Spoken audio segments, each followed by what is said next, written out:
Okay, thanks everybody for coming out on this lovely afternoon. I am Jeannie Allen, Chair of the Nominating Committee.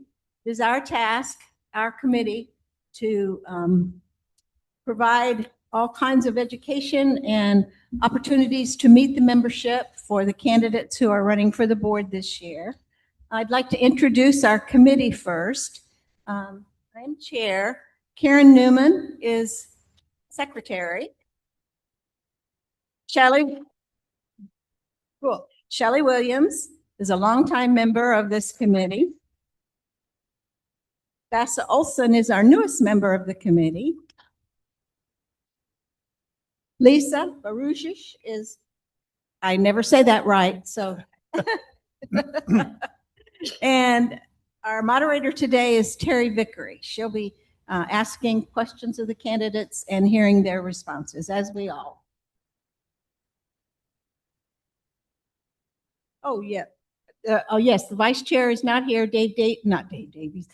Pete Brown is traveling with his family, so he will be, for the town hall, he will be back by then. All right, just a little logistics so everyone will know the rules of the road. Lisa is going to act as our timer, and she will display the yellow card when there are 15 seconds left, and the red card when your time is up. Each candidate will have 2 minutes, 120 seconds to answer each question. And so please pay attention to Lisa, and she will, that way you can manage when your time is up. What else do I need to say? Dave Davies couldn't be here. He's traveling with his family on vacation, but he asked the nominating committee to read his statement, which is kind of like the introduction that the candidates will provide when they begin the questions. So this is from Dave Davies. Dear Lake of the Woods neighbors, I am very sorry to miss this evening's forum. My wife Gina and I are out of town on a trip that we planned months ago, even before I decided to run for the LOWA board. Gina and I have lived at the Lake of the Woods for 8 years. Since moving here, we have gotten involved in numerous organizations and committees and participated in many Lake of the Woods activities. I currently serve as chair of Lake of the Woods External Affairs and Lakes Committee, and as chair of the board of directors of LowLink. I enjoy playing pickleball and attending Lake of the Woods Players productions and concerts and plays inside and outside Lake of the Woods. For 42 years, I was a teacher and administrator, including serving as headmaster of 2 independent schools. Since retiring, I consult across the country, helping schools and nonprofits strengthen their board governance and develop strategic plans. I also do executive coaching. Gina and I could have chosen anywhere in the U.S. to retire, but we chose Lake of the Woods because of the amenities, but more importantly, the community. I would like the opportunity to bring my experience and commitment to the Lake of the Woods board and ask for your vote. Please look for my video interview and attend the August town hall, where I would be happy to answer your questions. Sincerely, Dave Davies. So we thank Dave for that, and now I'll turn this over to.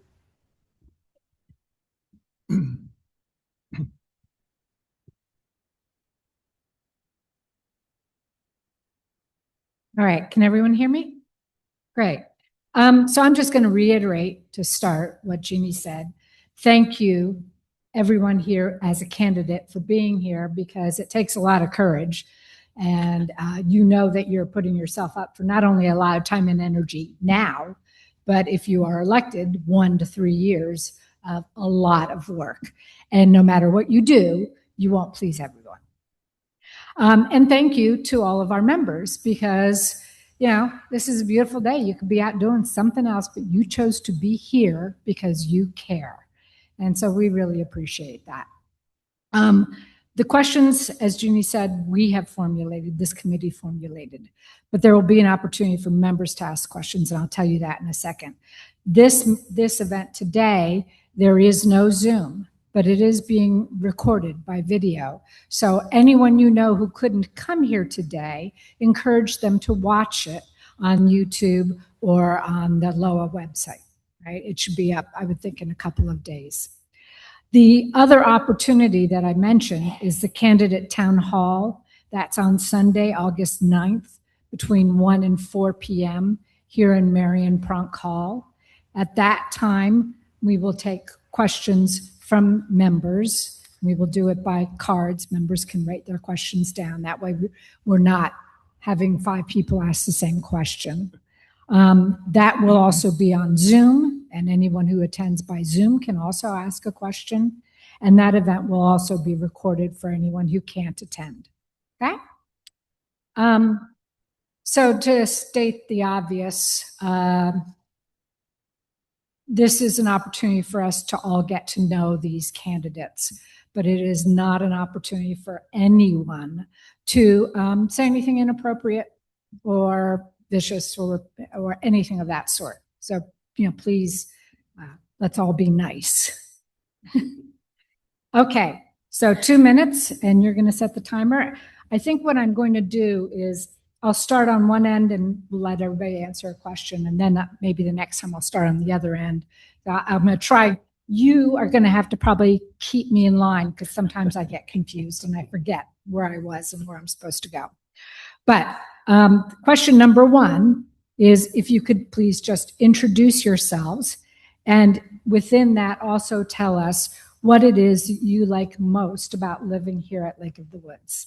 All right? And Mike, I'm going to start with you. All right, thank you, Terry. My name is Mike Amato. I've been coming down here for a very long time, a lot longer than I care to advertise, but the roads weren't paved when I got here. But my family bought a place down here, and this was our weekend getaway for a very long time. And I think that had a lot to do with my upbringing as being in this community. And now that I live here, I've lived here full time just over 5 years.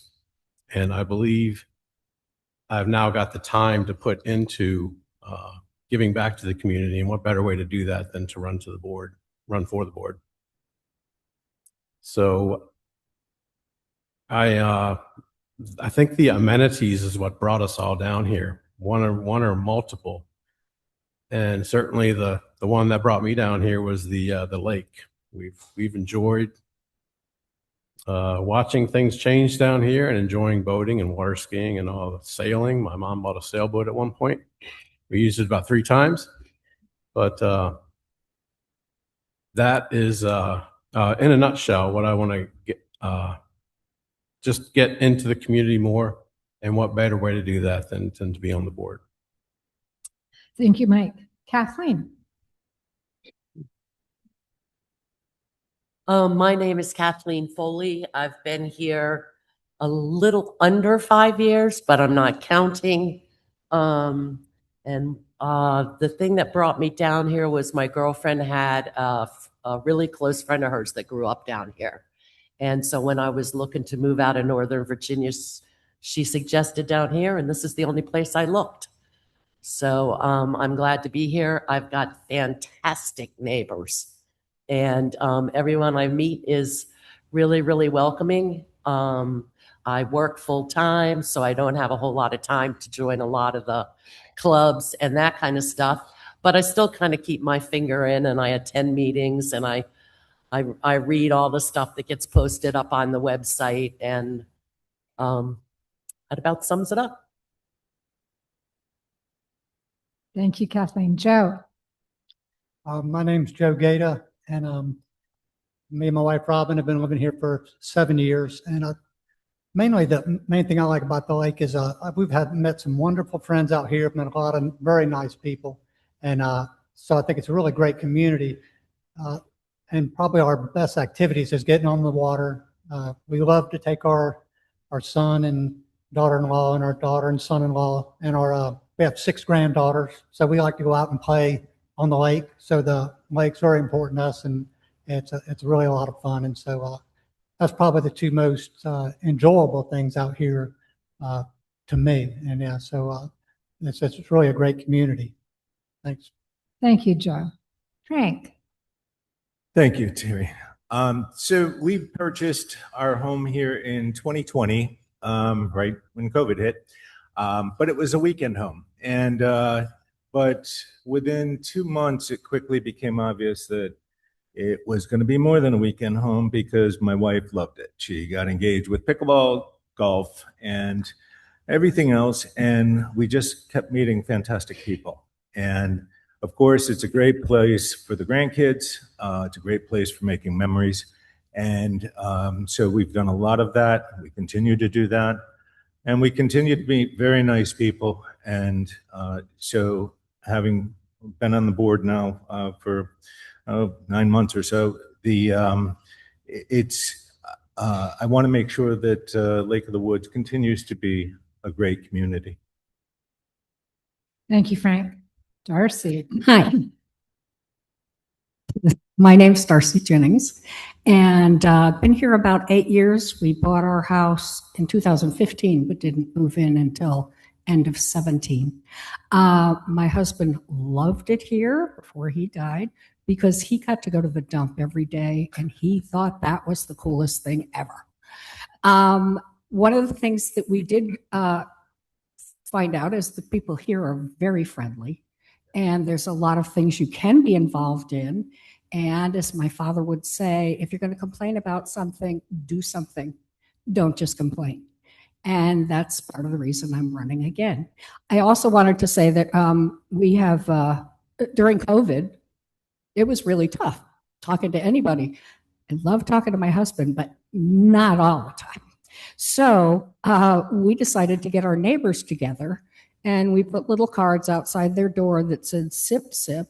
Meet us in the cul-de-sac at 5 o'clock. We'll be spaced apart. Bring your own drinks and your own chair. And we have been doing that except for bad weather, every Monday since. So that's a community that stays together. Even with new neighbors, it's been great.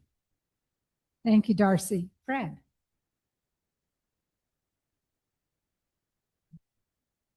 Can you hear me? Yes. Fred Lang, retired in 2018. We shopped a couple years prior to that to find a place here. We've got a son and granddaughters up in Oakton and a daughter in Arlington, and we wanted a family hook someplace that they would make the effort to come visit us at, and that was in a commuting range.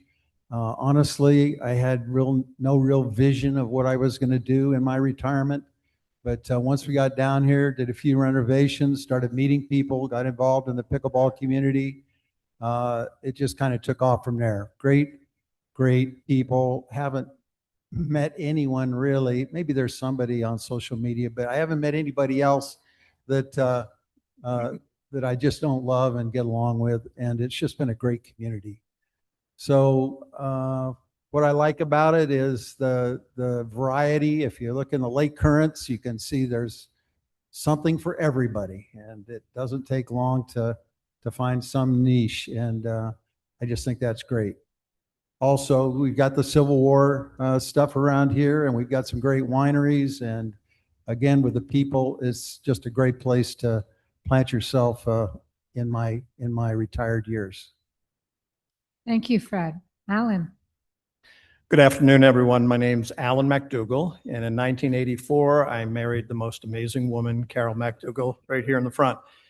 One of the things she and I decided early on in our lives together was to sort of work a dream to one day live on a lake. She spent time as a young girl at her grandparents' home on a lake, and I had the fortune of having parents with canoes and small boats that we spent time on lakes. So that dream was nurtured, although not funded in our budget, until 2009 when we made a visit here. We walked out onto the clubhouse point. Carol turned to me and said, "We need to buy here now."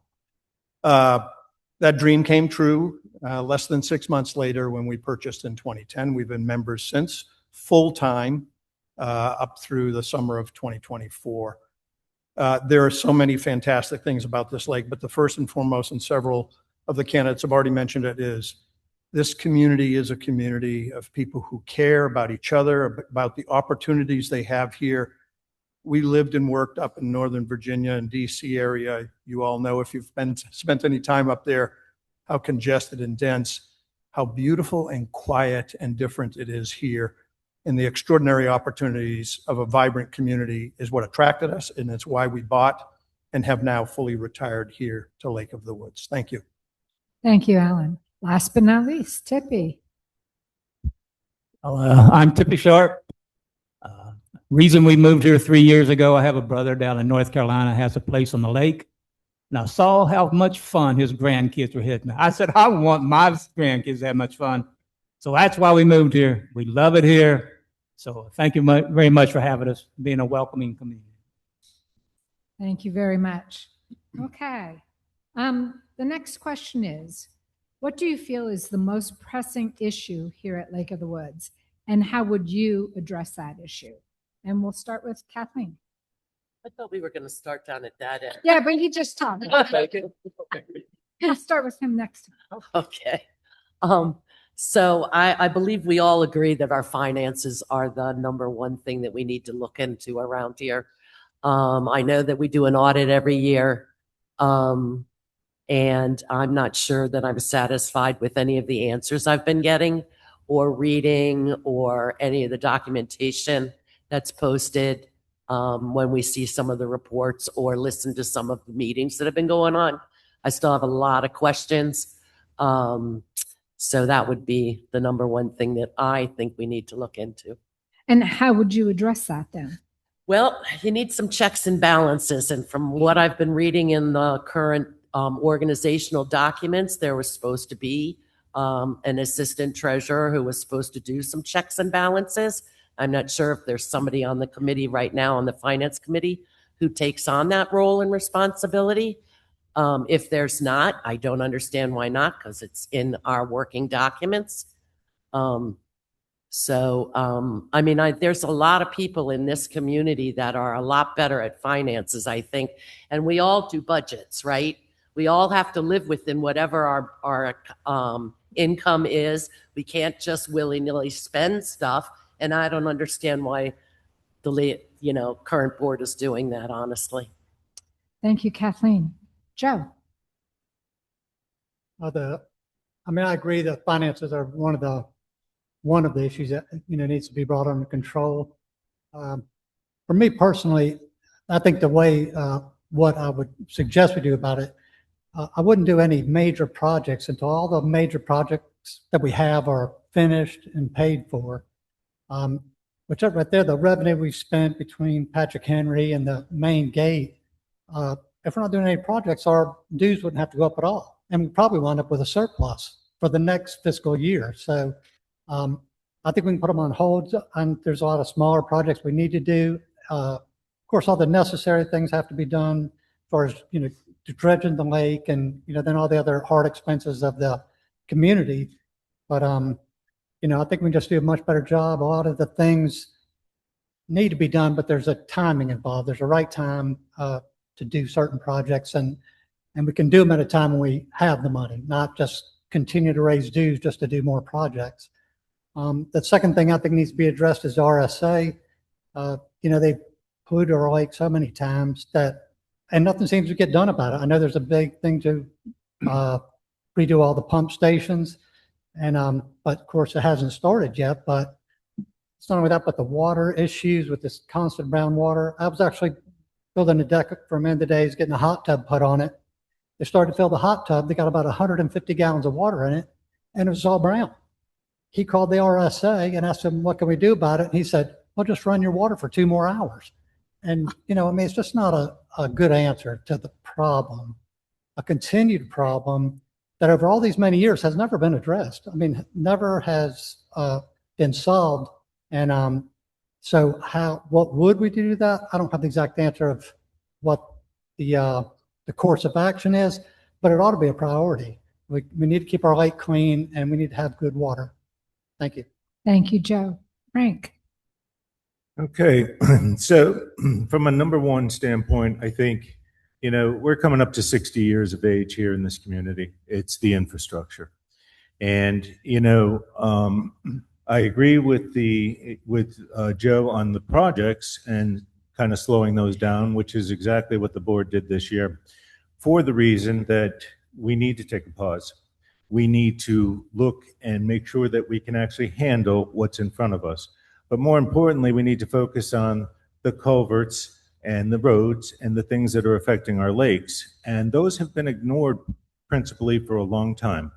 There's been a little effort in the chip and tar, as people have seen, and there's mixed reviews on that. So it really needs a holistic approach here.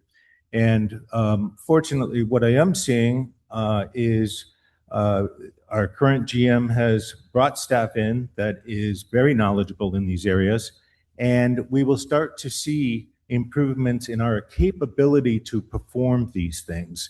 Whereas in the past, we've always relied on the outside, which, as we all know, when the contractors walk away, you don't usually see them again. So doing more in-house and having that capability is what we truly need here. And I think, by not doing some of the nice to haves, keeping the money focused on our infrastructure, that's going to improve us much further down the road. We've seen evidence of that just this year in the surpluses that ended up at the end of this past year, when really we were watching and monitoring all the costs. So I do believe we're on the right path. I don't think there's financial issues right now. I think they're very well managed. The reports are out there. I think you just have to find them or make a call to the appropriate people. Thank you, Frank. Darcy? Next question. No. I have to agree with what everyone else has said. I think my bottom line would be the health of the lakes. Financial, I think we're going in the right direction, and it's been a tough road, but I think we are setting things up. If there's any other major project, it will have from start to finish one person who is in charge and knows the entire story. We've never had that before that I'm aware of.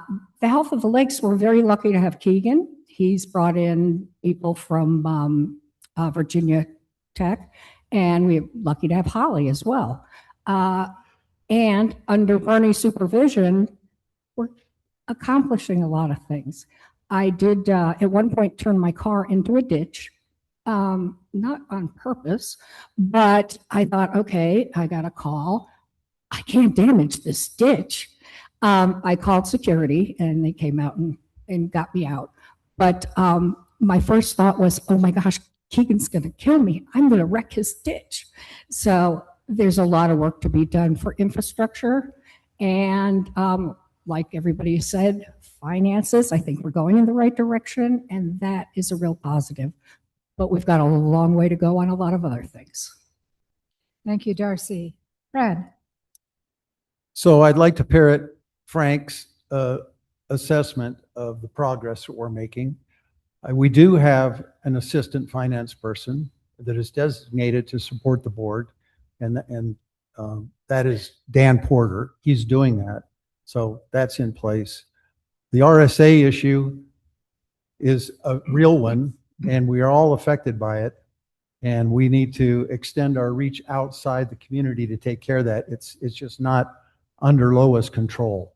So we can have influence there, but it's not our baby to fix. So I think that financially, the greatest challenge is to balance the community's long-term financial health against the diverse requirements of a community of 4,200 homes and around 8,500 people. And that will give us the ability to do these projects, the culvert, the water testing and maintenance. We're going to have to also, we're all carrying this bill from the past, and I think that the current board and the current GM have been taking some heat for something they inherited, but I think they're on track to fix it. They've got plans in place. They've got new people in place to address this, and I see a positive future. We just need to give the GM some space, and this will come together. The other big issue I see is community confidence in large capital projects, as you mentioned. So in the future, may not be this year, but in the future, Lake of the Woods is going to have to engage in another large capital project. And we need to do those things that Darcy mentioned to guarantee that the next project is fully and properly managed. Thank you, Fred. Alan? Thank you. At the risk of sounding a little redundant to everything everyone said, with a couple of exceptions. First and foremost, in my mind, most pressing is unquestionably the health of our two lakes. In my conversations over the past several weeks since I put my application in, Keaton's Lake has come up over and over again. It's very visible, and if you live on that side or you frequent it or you've used it in the past, it's on your mind, and we've got to get after it. At a recent board meeting or committee meeting, I recall the health of the main lake was also characterized as moderate. Now, I can't characterize in greater detail what that means, but perhaps different than what it was in the past. So I agree with what's already been said, that we must prioritize the health of the lakes and the sustainability of the infrastructure in each of the amenities. We are amenities rich. But as was already highlighted, we're 60 years old, and those amenities require attention in order that we not build a greater deficit in our fiscal posture in the out years. So what would I do about it? First and foremost, and I do work at trying to understand if we have set clear priorities, but they're hard to find. I don't have access to a single strategic plan that states here are the priorities and how we're going to get after them. That, I think, is a first step, and what I would think would be an immediate task for the incoming board. It's critical so that then, as we make decisions as a community on contracts, on labor, on staff, on what we would outsource versus insource, is absolutely vital that we clearly align those decisions to the priorities. That would give the community, because your voice matters in how we set those priorities, I believe at least, a clear understanding, a more transparent and accountable understanding of how we're going to be good stewards of the $11 million we ask you to contribute each year. Thank our you, assessment. Alan. Thank you. Your time is up. Thank you very much. All right. Well, I'm going to stick with the water. I'll have to say last night I was swimming to 8 o'clock, and I think the water was as clear as I've ever seen it in the 3 years I've been here. So whoever's doing it, I hope it's what we're doing is helping. But folks, we are going to have problems with water. And thanks to Brian Nickel, who's actually looking into us and helping us. He's a big advocate for us. We're going to have problems with the sewer. We're going to have problems with drinking water. That's coming. Next 5-10 years, something's going to happen. So be ready for it. Thank you, Tippy. And Mike. I think aside from what's been mentioned before with the finances, the closure of the lake due to bacterial contamination, I don't remember that ever happening as much as it does now, and I believe it's directly related to the aging infrastructure. I see the RSA guys running around checking levels in tanks, which is great.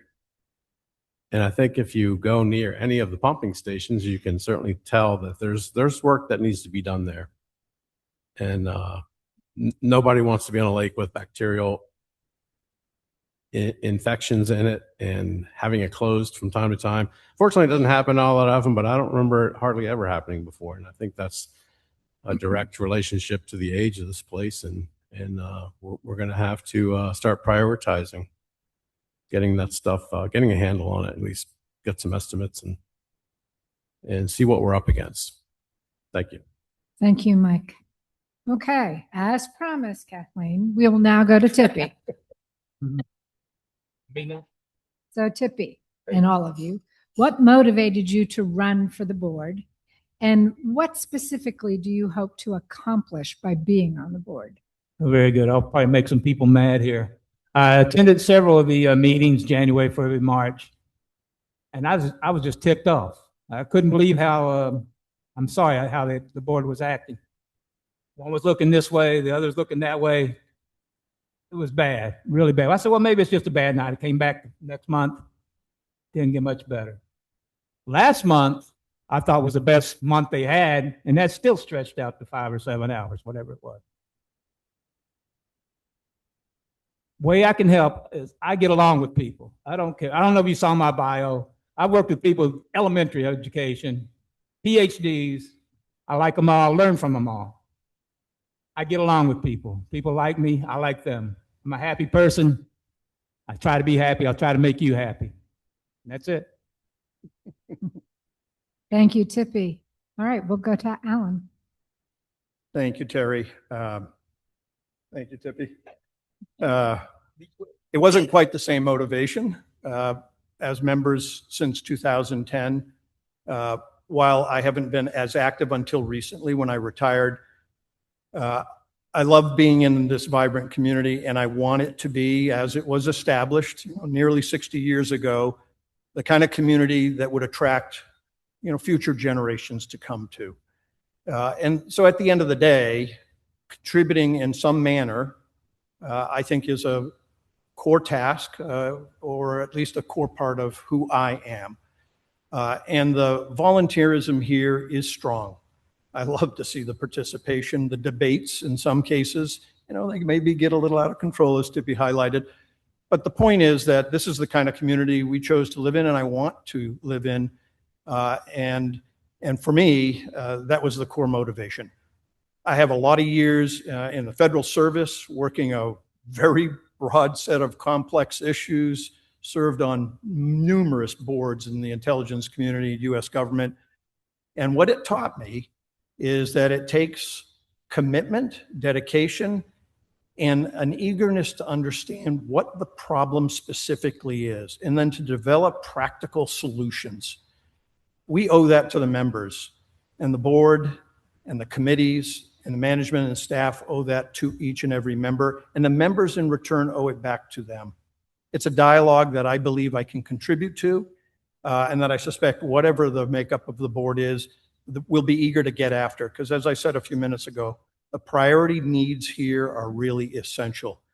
At the end of the day, I really want to try to make a difference. I know it sounds a little cliche. It's not. Each and every member's voice, experience, and knowledge is value added to all of us. Thank you. Thank you, Alan. And Fred, if it's your turn to answer the question. Well, I would have to some degree, share the motivation that Tippy exercised.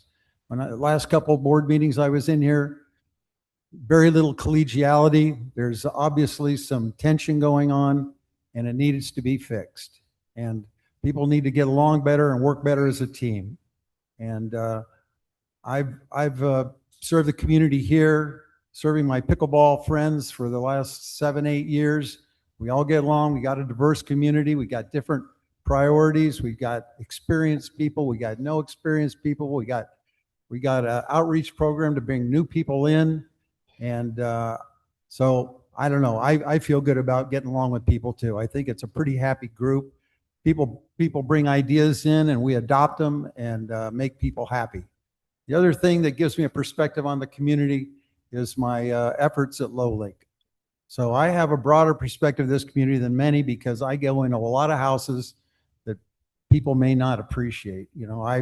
We all have our homes, but I am appreciative that there are people out there that are kind of hanging on, and they need a little bit of help, and that broadens my perspective of serving the community. So I look forward to serving, and again, whoever's on the board, I hope we can work in concert and put a better face on this, be more efficient, not have 5-hour meetings, that we can one-on-one sort stuff out before we even come to the board meeting. Right now, it seems like people aren't even talking until they get in front of the crowd. That needs to be fixed. But I think I can work with anybody if they will work with me. So I'm open to working with anybody. Thank you, Fred. And Darcy. Well, having been on the board for this year, I can honestly say 5-hour meetings don't accomplish a whole lot. We need to find better ways to run those meetings. And yes, if we're looking one way or looking the other way, it's hard to look straight ahead for 5 hours. So I think there are better ways to approach some of the problems. Some of these problems need a discussion. Those discussions are in the board meeting. They're open to everybody. But why can't we have a work session that is also open, that promotes dialogue and discussion and lets us hear from the community as well? Because the board is the voice of the community. The GM runs a wonderful program of everything, but we are the voice of the people. And we need to know what people are thinking and doing.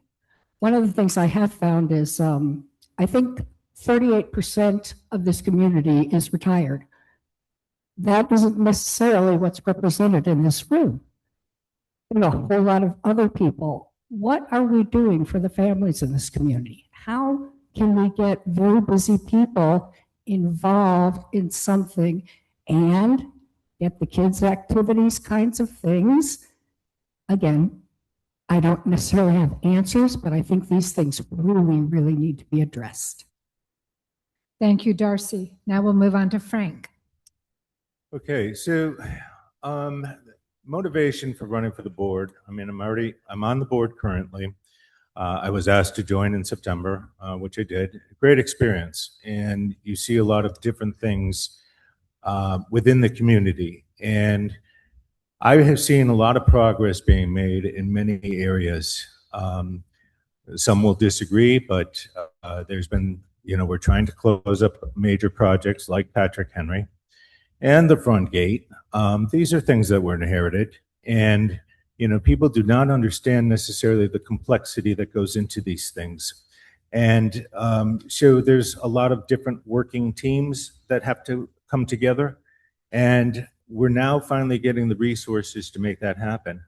One of my main drivers for running for the board again is to make sure that we maintain a board that keeps this GM successful in her run. We have somebody of a high caliber here that can do amazing things for this community if we allow it to happen. So I want to make sure that this board is fully supporting and actually does the job as board of director, not board of managers. We don't manage people. We don't manage process. We direct. That's what board of directors do. And that's what I would like to see happen. And I will continue to keep that same mode should I get elected again. Thank you very much, Frank. And we move on to Joe. Well, to be honest, my original motivation was probably noticing that there's some dysfunction on the board and some dysfunction on some of the projects here. And, but really, I really like this community, and I get a lot of satisfaction out of helping people and serving. So I got a certain skill set that I've been a contractor for 45 years that I think could be valuable to the board. Really a board would be great if it's a really good team where you have really people that can bring in their own contributions to the board. I would have a lot of respect for people who are really great at finances. I'd have a lot of respect for people who are really good at administration. But my skill set is more to see what's going on with these projects. When you're working out in the field a lot, it's a lot easier to see when things are kind of out of order, which as a director, that might not necessarily be the job, but still, I feel a great responsibility for other people's money. If I'm voting on something to tell you how much your dues are, how much you have to pay, I feel responsible for that. I feel, like I don't want to waste anybody's money. I don't want them to have to pay and be unhappy here because they have much money they've had to spend. So I think I could help in that area. So that is probably my biggest driver in wanting to be part of the board. And, hopefully I'd be helpful. Thanks. Thank you, Joe. Now we move on to Kathleen. What's the question? Oh, I'm happy to say it again. It's what motivated you to run for the board? And what do you hope specifically to accomplish?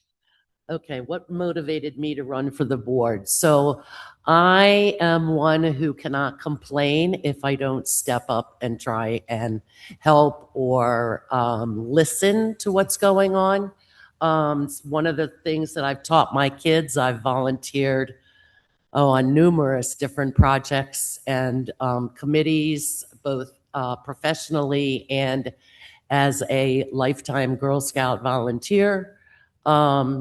So I'm very good at listening, but I'm also good at stepping back and letting people who have the experience do the work that I know that everybody's capable of doing.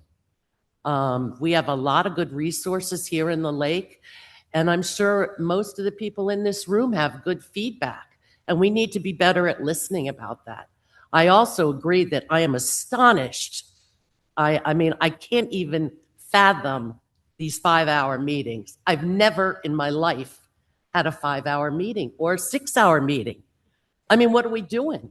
Seriously, that horse was dead. It's not getting up anymore, and we need to move on. I don't understand it. And I'm sure everybody else is pretty frustrated with that too. And once you start having 5-hour meetings, how many people are going to volunteer to do anything? They're not. They're not going to stay for the meetings. They're not going to pay attention to what's going on. They're just going to continue to complain. And we need to get it together. Thank you, Kathleen and Mike. Thanks, Terry. I'm coming into this, what motivated me, I'm coming into this with my eyes wide open. I've served over 10 years on a board, what's similar to this down on the Chesapeake Bay. And it's a well-run board. We don't seem to have some of the issues that were just being spoken of. And I hope I can bring some of that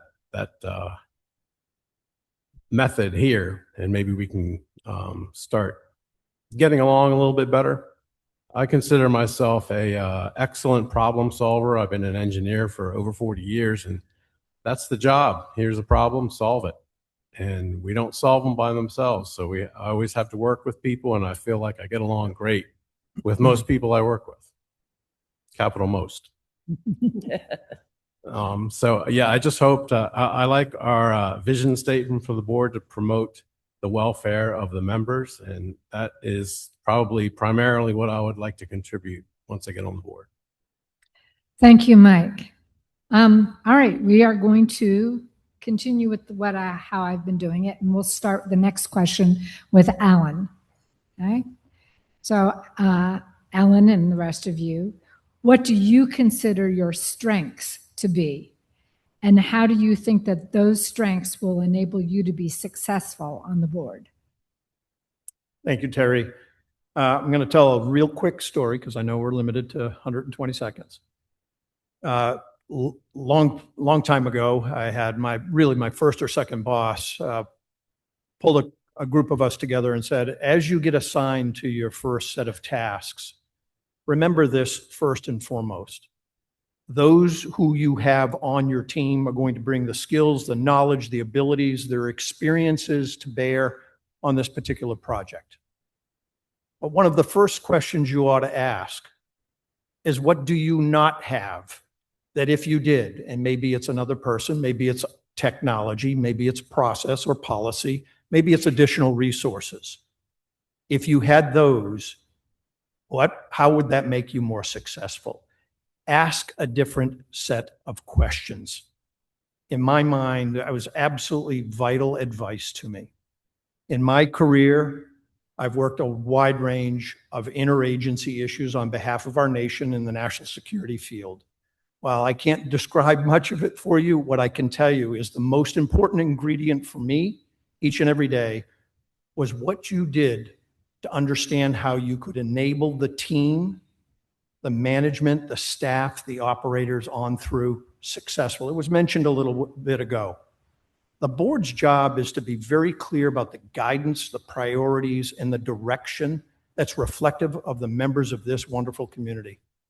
When it does that well, and it does it in unison with full debate, that enables the management and staff here to operate effectively, to put their resource time, their decision time, their operations time into play. And then next is absolutely critical as part of a board many, many times in my career, strong oversight, asking key questions, expecting reports will help the community be successful. Thank you. Thank you, Alan. I had to step away and ask somebody to open my water bottle for me. It's what happens when you have arthritis in your hands. So onward, how? Fred. So what I consider to be my key strengths. I listen to people. I get along with people. I encourage people. I've demonstrated here that I lead by example, and that includes sweeping bird poo off the pickleball courts, emptying the waste baskets at the pickleball courts, zip tying wind curtains at the pickleball courts. So I feel like I'm willing to do the hard work. And throughout my career, I may not be the smartest guy in the room, but I put my nose to it and I usually grind it out. And it's kind of difficult to talk about myself. Usually I like working in the background and giving credit to others, but I don't know, here you got to kind of stand out and try to blow your own horn a little bit. But anyway, I feel like I've had good success over time working with others and developing a team, and we generate volunteers. We tape these lines on the court here, and we get people to go out to the courts, and I think that's just a reflection of leadership that gets people to get together and meet a goal. Thank you, Fred. In fact, I'll be using these lines on these courts tomorrow morning. Okay. I think the strengths that I bring are listening. And anybody in water aerobics knows that I tend to listen and talk. But I get a lot of information from people, what they're thinking and what they want. And excuse me, I just swallowed my mint. It is really, really important that the board work together. And I fully agree with that. There are times we have disagreed on items, but that's what a board does. There's 7 separate votes. We're not bringing our own agendas. We're actually trying to do the best we can for the community. We need to hear from the community. We need to know what you want, what you're thinking, and not just the retirees, but everyone. And I also think I bring a little common sense. I will say I don't bring a whole lot of financial background. That's not my bailiwick. But there are so many people in this community that are so well versed in finance and that we are going in the right direction that it's very important to have different views from different people in the community. Thank you, Darcy. Frank. So the skills I bring to the table, I've spent much of my career in turning around different businesses. Part of that, and a majority of that, was problem-solving skills, identifying the problems, figuring out how to right-size the ship and get things moving forward. In order to make that happen, you had to make a lot of decisions. They weren't necessarily the popular decisions, but they were the right decisions. And to me, those are strengths that anyone should bring to the board in order to be successful, because a lot of what you do, as people have mentioned, we have 4,200 properties, we have 8,500 members. You have a lot of opinions, and you're not always going to be able to go with the popular vote. You have to do what's right. And having that conviction is exactly what's required for a board member to be the best at what they do.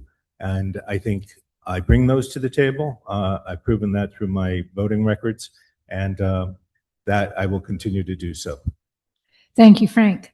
And Joe. I felt like I already answered this question. As far as being a contractor is really what I would bring to the table. But a little more than that. I mean, I was in the late current TC Phillips was writing an article about what the duties of a board member are, and he wrote them all out, and it's right. It's exactly what the bylaws say. But in that article, it said we are not part of our duty is not trying to keep the HOA dues low. And for me, you know, I've worked around the lake and worked for a lot of different people, and I know there's a lot of people on limited incomes that I feel like I kind of do have to look out for them and help keep their dues low. Although it's not written in the bylaws, it's just something that I think that I would bring to the table. That I would be very concerned about that. Also, you know, as far as being a contractor, we're not. If we're directors, maybe we're not necessarily supposed to oversee projects, but it's even like the Patrick Henry project. I went and looked at it, and you know, if I was on the board, I would like to go look at them. I'd like to see how these projects are going along, see if it's going according to schedule, and some people to say that, well, you're just going to burn yourself out. You're just looking too much. But I think I would, being part of the board, I think I'd want to go a little beyond just what my duties are, and be able to better serve the lake and make things sure things are done like they're supposed to be, and there's problems that could be solved if you kind of go out and see what's being done. And so that is something that, you know, I would bring to the board. It's just my personality to do things like that. Thanks. Thank you, Joe. All right. Kathleen? What is my skill set? I think my greatest skill is team building.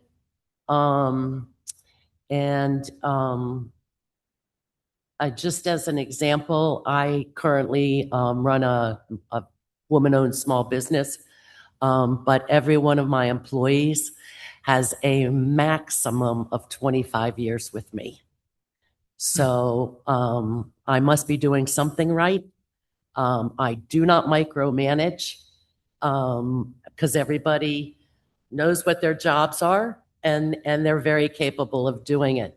The other thing that I've learned about myself is, like Darcy said, I'm a really good listener, but I'm a good listener not of general complaints, but of complaints about something that I'm doing. I welcome feedback, both positive and negative. If something's not working, I can't fix it if I don't know anything about it. So those are my two skills. Thank you, Kathleen. Mike? I look forward to, there is a tried and true methodology to solving problems. And I've applied it so many times over my career, within my career, at that other board, personal projects, that I don't even have to think about it anymore. It's just, this is how you solve a problem. And I think that's probably my biggest skill. And I look forward to applying that here and enjoying the success that I've seen so many other times at so many other places. Thank you, Mike. And I believe, Tippy, you're the last on this one. There's so much talent in this place. There's leaders of industry. We need to listen to them, listen to their advice, heed their advice, and let the board decide from there. Listen to the experts and do what's right for the community. Thank you, Tippy. Okay, we're going to start the next question with Joe and go that way from Joe leftwards. And this question is, how would you approach oversight of the budgeting process, from building an initial budget to ongoing monitoring of said budget? Well, you know, the oversight for me would be, I believe very much you should kind of live within your means. So the oversight would be, let's look at how much money we have compared to how much we're spending. I don't think that it's wise to just take on a lot of projects and then just raise the dues. And one of the reasons for that is we do a lot of projects to keep the community or housing, prices up. And when you start overcharging, I'm not saying overcharging, but when the dues escalate so fast. You know, a lot of people complain about that. A lot of it's online, and there's people looking at this, you know, and it's giving them a negative view of the lake, which does affect housing prices. So, you know, the 10, 11, 15% increases, I think it's just bad for the lake. I think it's bad for the reputation as far as people, you know, wanting to move in. And really some of the projects that I've seen, I don't see where they have helped home prices at all. You know, so that's probably my biggest outlook is let's try to stay with these several millions of dollars that the HOA dues have increased over the last 3 years, and work with that, and not make a budget of what else do we want. So that would be my mindset on that. Thanks. Thank you, Joe. Frank? So from a budget standpoint, particularly at an HOA, of which I've been involved in several, the GM makes the budget. That's where the costs are. That's where everything is known. So as you saw last year, we did a bottoms-up budget build. Now, fortunate for us, we have a finance committee. Their job is to oversee the financials. So they take the reporting and they keep an eye on those on a monthly basis. But the board's job is to also watch those financials as well and watch the performance. I think you saw last year where we were running into a potential deficit at the end of the year. And the board directed the GM to do whatever she could to come in at least a net zero by the end of the year. She not only did that, she exceeded it. So the control is really within the people who spend it, and that is the GM and the staff. So as a board of director, we can direct changes and different things to happen within the budget.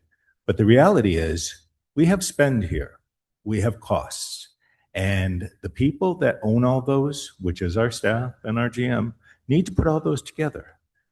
Us directing them on how to do that is not very efficient. They need to develop that, submit it to the board and the finance committee, and then we have something to review on a regular basis going forward. So that is a process that started last year. Hopefully that will continue here because it seemed to have worked very well. Thank you, Frank. And Darcy? Sure, I'd be happy to. Thanks. How would you approach oversight of the budgeting process? That is from building the initial budget to the ongoing monitoring of that budget.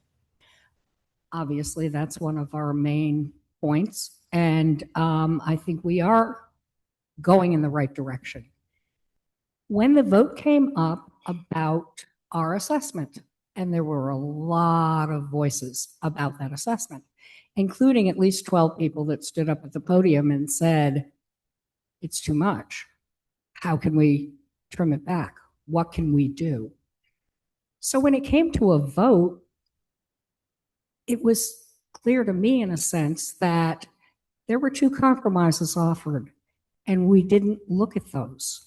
And I felt that was very important because the community was saying, what can we do? We could have looked at a compromise. It doesn't mean that I don't agree with the other people on the board. It just means that I happen to feel strongly about what the community is saying. As far as the budget oversight, going to any of the finance committee meetings are fascinating because you learn so much from so many different angles of views of how about this? How about that? Try this. And again, like I said, my experience, although I have done budgets for many years, is not financial, but relying on the unbelievable expertise that's in this community is very, very important. And again, being able to support the GM, very important. We are in the right direction, but we also need as board members to listen to the people in the community. Thank you, Darcy. Now we'll go to Fred.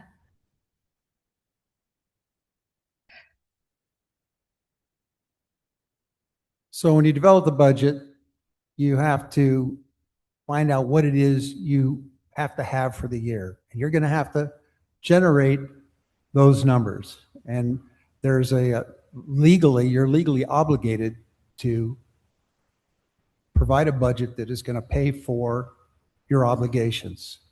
And so you look at your operating budget, your reserve contributions that you're going to pay along the way so that you can recapitalize over time in your capital expenditures.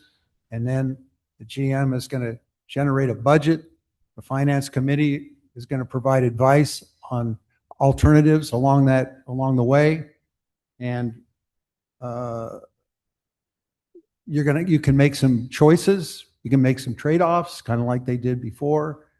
But I think, and we have the monthly during that period. You have your monthly review by your finance director, and he will tell you your delta along the way as to whether you're ahead or below the curve. So that's how you're going to monitor it along the way. There would be a lot of pressure taken off these recent increases if the capitalization fee had been passed by referendum a couple years ago. So if they were able to get that through, you'd be $1 million better off than you are now. And so what they're looking at now is to institute a common area fee, which is something they're going to try to do without having to pass a referendum. And if they can generate revenue there, that should take pressure off of next year's requirements for any increase in your assessment.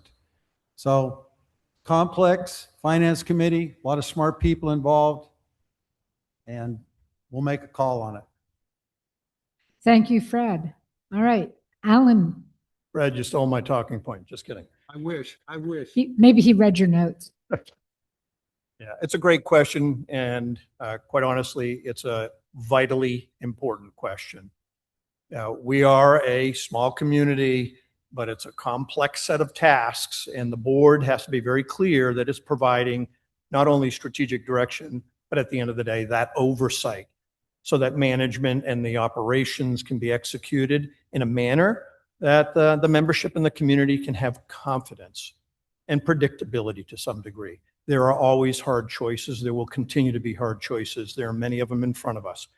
But a couple quick things. I think the one word that comes to mind for me is discipline. Discipline in our processes, discipline in our decision-making, discipline in our oversight, discipline in our reporting. You should expect that of the board. You should expect that of the committees. You should expect that, obviously, of the general manager and the operations of the Lake Association, each and every step along the way. Look, I think the foremost and important thing we must do is set the priorities, lay them out in a strategic plan. We can review it every single year, every 5 years as needed. Those ought to be the guideposts by which then the budget process itself commences. We have committees that provide solid recommendations from planning to finance, that provides input to the board on what to provide as guidance to the general manager on those priorities and any parameters around which on contracts, say, for example, or staffing. At the end of the day, for me, 3 years in a row of double-digit increases in our assessment is unacceptable. At home, we make decisions based on COLA because we're on a fixed budget. Many of our community members are in similar position. I think that takes discipline. It's critically important that the committee processes be respected. And so that includes, for example, setting clear milestones. And when it comes to oversight, it's about asking tough, direct questions. Thank you. Thank you, Alan. All right, we move on to Tippy. All right. Well, it'll be short and sweet if I'm doing. If the buy-in, I don't know what acronym they want to use this year, but if they do a buy-in $2,000, a new buyer, it would cost that buyer $12 a month for 30 years. But we would see $2,000 less in our HOA fees, somewhere, some percentage of that. So that referendum we had a few years ago was poorly worded. We tried to do too many things, but it would have cost $12 is what we lost that thing by. And for a budget overrun, we have a wonderful general manager. This board did a great job of hiring her. Let her run, let her do her job, back her up all you can. Thank you, Tippy. All right, we come back here to Mike. Thank you. In terms of budget oversight, I think the most important priority is to get your priorities straight. What do we have to take care of this year? What can we put off to forward years?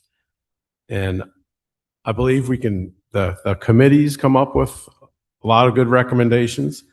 So we need to make sure our priorities are straight. We need to make sure we have good estimates for what things cost. And oversight on spending, none of us would ever just give the total amount of money at the beginning. You got to break it up into work performed and compare how much work is being done to how much money they're getting, and get complete control of your spending. I think it all comes down to priorities, prioritization of what we have to spend the money on this year. Thanks. Thank you, Mike. Okay, Kathleen. So I don't think it's just prioritization. I think it needs to be needs over wants. There's a really big difference. It's like when your kids or your grandkids say that they want something, you may or may not be able to afford it. It's good to have wants. It gives them something to look forward to, but it's not always necessarily a need. We have a lot of things that are on the table that haven't been resolved yet. The Patrick Henry Court is still outstanding. The Keaton Lake issue is appalling and stuff. I mean, we need to really look at what is going on currently and focus on what is going on currently as a need. All the other recommendations from the different communities, pickleball, whoever, it doesn't really matter. Those are wants. They're not needs. I walked around the pickleball court over there, and I know it's not going to be I'm going to, upset some people here, but they're playable courts. I don't understand why they want $400,000 when we could use that money on something else. I'm sorry. I can't go there. Thank you, Kathleen. Okay, I'm going to put out that it is now 3:07, and we have this room until 4 o'clock. All I'm going to ask the candidates now is to give us their concluding remarks of why we should vote for them. Then we still have plenty of room. So what I'm going to ask is, if the candidates are willing, since they already expected to be here until 4, if they're willing to stay, and then you all can individually walk up to whoever you'd like and have whatever discussion you want to have with them. And we'll save the opening up the room for questions to the next event. Okay? So with the time that's left over, if the candidates are willing to stay, please feel free to go and talk to them, meet them, get to know them. Okay? Okay, so we're going to finish up now by, I ask that each of you in up to 2 minutes tell us why we should vote for you. And Fred, you get to start.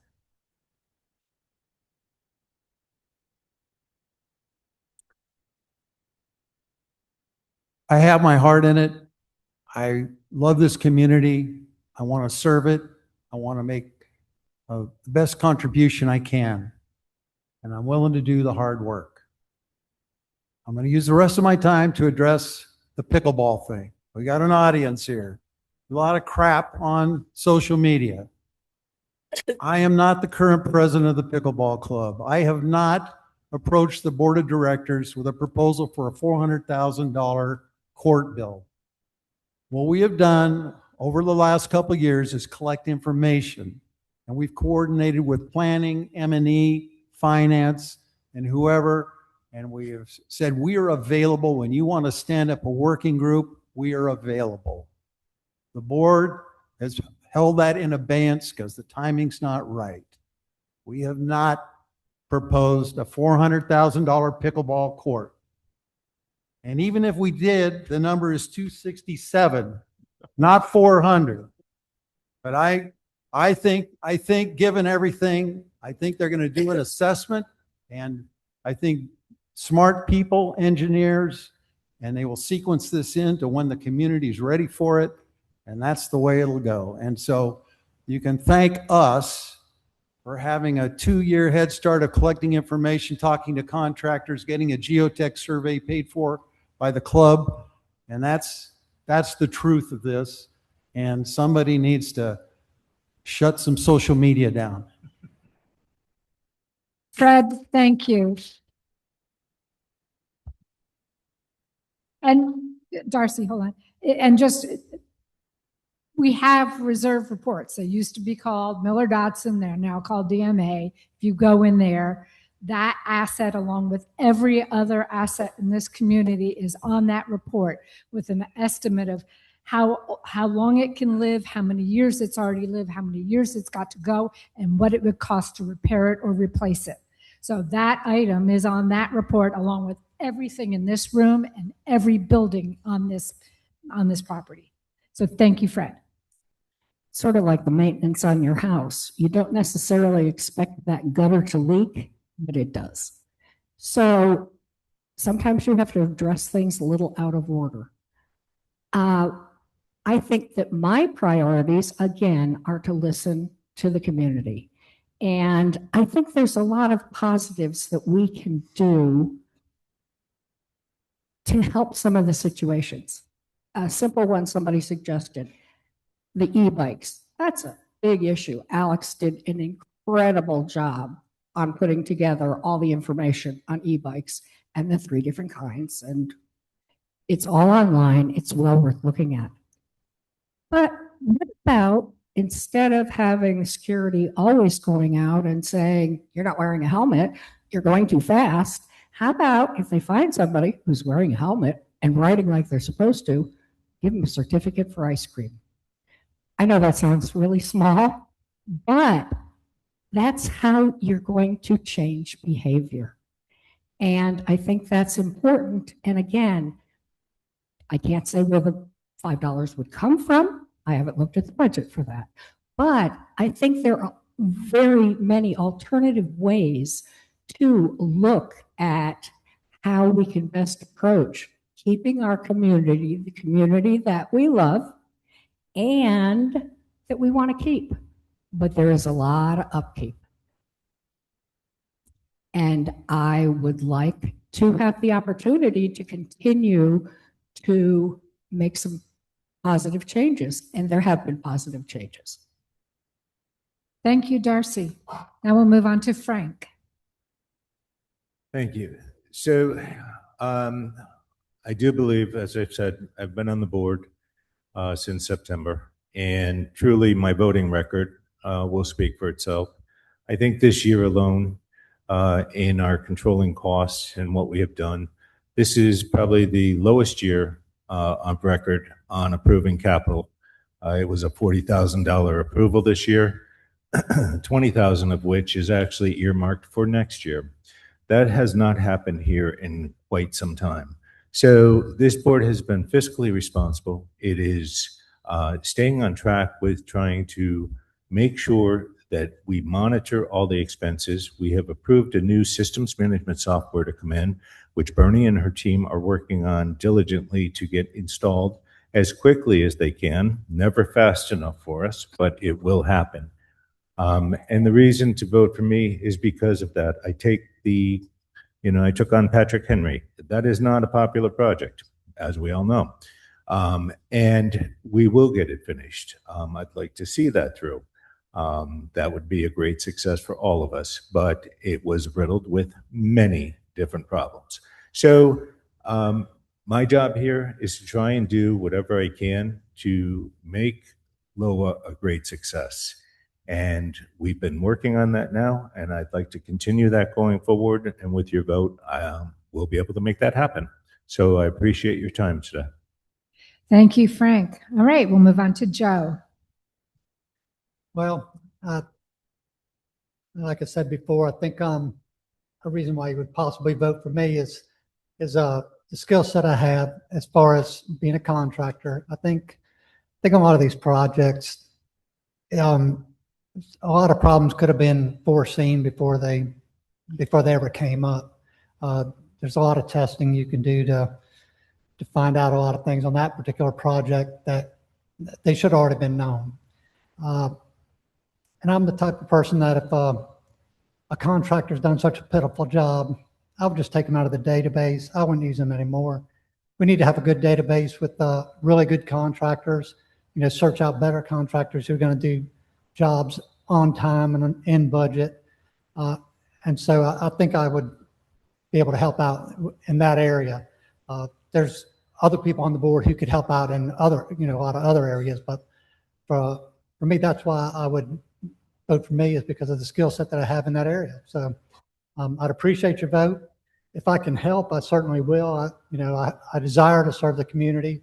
I think I would work very hard for all of you. I think it's a great responsibility. I think, it's to be on the board and kind of making decisions for 4,000 and some homes. That's a lot of responsibility. So I would work as hard as I could do to serve you the best that I can. And I appreciate your vote. All right. Thank you. Thank you, Joe. We'll move on to Kathleen. I apologize for misquoting the pickleball issue. That's a lesson to me. Why should you vote for me?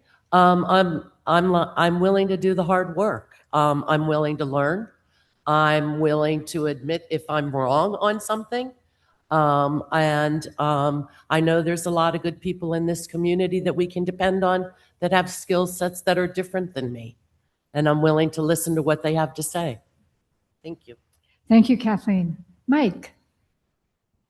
I think some of the things that come to mind are I've got experience on previous boards and very successful experience at that. But I think most importantly is I don't waste my own money, and I damn sure aren't going to waste our money. So prioritization, is going to be into keeping our infrastructure up. And I would appreciate your vote. I look forward to getting along with people. I've got the problem-solving skills. I understand the process behind it, and I look forward to applying it. And I ask for your vote. Thank you. Thank you, Mike. Okay, Tippy. Oh, thank you for being here, folks, and giving a hoot and showing up for us. I'm a team player. I'd be a terrible secretary. I don't even have a computer, so take notes. But folks, I would work for you. I'm up every day at 5 a.m. and already reading already. So I'm willing and able to do the work, and I would do everything I could to make you proud. Thank you. Thank you, Tippy. All right, and the last word goes to Alan. Thank you, Terry. Like Tippy, thank you all for coming out and obviously get the word out for opportunities for your neighbors who may not have been here. Take a look at the video. They'll have a chance to hear a little bit from us, look at our bios, an opportunity to read about us and our experiences. That's value added as you make your decisions. Just a couple things.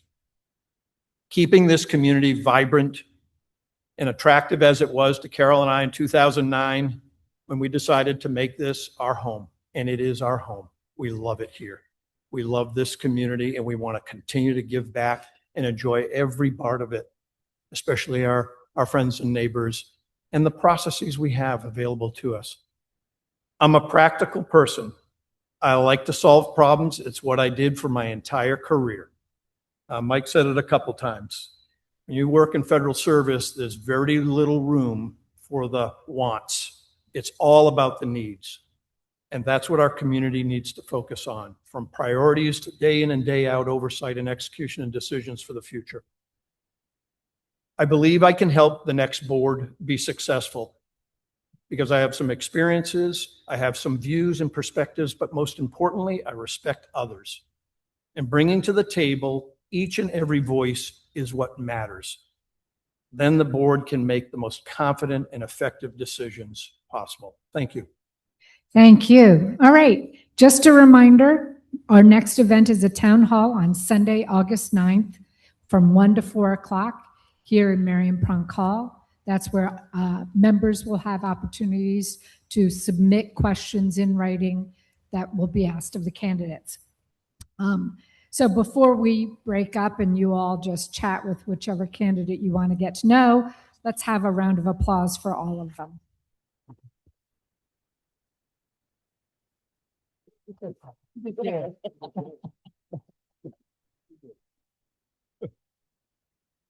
you, everyone.